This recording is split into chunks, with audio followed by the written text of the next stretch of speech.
Isang email mula kay Lalaine de Mesa ang aming natanggap.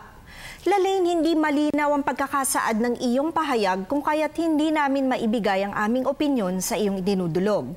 Kung maaari ay muli kang magpadala ng email mula sa mga sumusunod na detalye na aming itatanong sa iyo ngayon upang matulungan kang linawin ang mga bagay na iyong inilahad.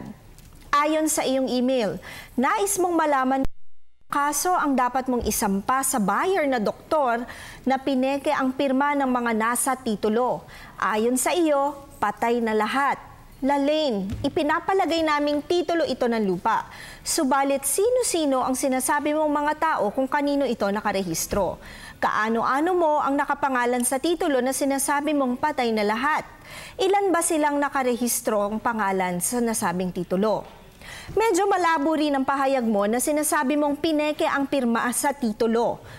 Nais namin malaman paanong napeke ang pirma sa mismong titulo. Kaninong pirma ang pineke? Sa titulo kasi, ang nakapirma lamang doon ay ang Register of Deeds ng lugar kung nasaan ang lupa. Mahalagang malaman din, sino ang sinasabi mong nameke ng pirma? Sa email mo pa rin, Lalaine, isinasaad mo na yung bilihan hindi sapat ang napabigay sa inyong magpipinsan. Kung kaya't ang bawat share ay tig-isang halos wala pang 250,000 bawat pamilya. 5 silang maghahati.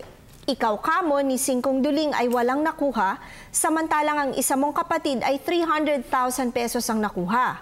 Sabi mo pa rin, dapat sa family share of shared amount na makukuha ay dapat na 138,000. Lalaine, napakahirap magsapantaha sa parting ito ng iyong sulat. Sinasabi mong hindi sapat ang napabigay sa inyong magpipinsan. Ang una naming tanong, sa lolo at lola mo ba ang lupa? Kung gayon, nais naming malaman kung bakit kayong magpipinsan lang ang maghahati-hati. Patay na ba lahat ng mga anak ng may-ari ng lupa? Ilan sila? Ilan din ang mga anak ng bawat isang sinasabi mong tagapagmana o may hati? Magkano ba ang bilihan na nasabing lupa upang masabi mo na ang dapat maging share ay 1 million pesos bawat isa? Uulitin ko ang aming tanong, ilan ba ang maghahati-hati sa lupa? Hindi rin malinaw sa amin na sinasabi mong 5 ang maghahati. Sino-sino ang 5 ito at ano ang relasyon nila sa bawat isang umaasang makakakuha ng hati at kaano-ano sila na nakarehistro na may-ari ng lupa? Wala ring konsepto sa batas na sinasabi mong family share of shared amount. At ang pinakamahalagang detalye ang aming napansin, Lalaine, sinasabi mong peke ang pirmahan sa kung ano man ang transaksyon patungkol sa lupa. Subalit sa kabila ng pag-question ninyo sa bentahan, nais naman ninyo magkaroon ng parte sa bentahan na mismong kine-question ninyo. Pakiusap na kung maaari ay linawin mo na ang mga detalyeng iyong ibinigay upang maging maayos at ayon sa batas ang aming maibabahaging opinyon. Aabangan po namin ang inyong email. Salamat po.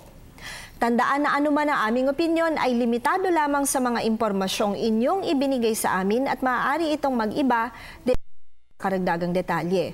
Patuloy po kayong mag-email sa newscenterptv4@gmail.com. Attorney JJ Jimeno Atienza, ang inyong bisig ng batas.